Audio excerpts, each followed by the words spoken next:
L'ambiance est ici au palais de justice très différente de la première instance. En ce premier jour de procès, très peu de monde. Les prévenus, quelques proches, leurs avocats. Paul Giacobbi, par exemple, est ainsi arrivé et c'est la première fois qu'il s'expose ainsi en famille. Sa femme, ses 2 fils sont présents. Paul Giacobbi, à ce stade des débats, n'a pas voulu nous parler, mais l'image est en soi un message. Ce n'est pas l'homme politique, mais le père de famille qui entend s'adresser au magistrat et il le dira ainsi pour défendre son honneur. Paul Giacobbi a expliqué d'emblée que certes, il y avait bien eu des fraudes, qu'il avait mis du temps à se rendre compte qu'elles venaient de personnes en qui il avait totalement confiance, mais que lui était totalement innocent.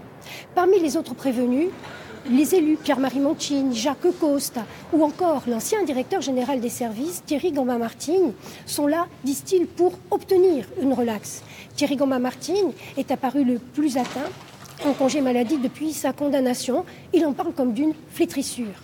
Dans la salle, ce matin, une femme était présente, comme au premier procès.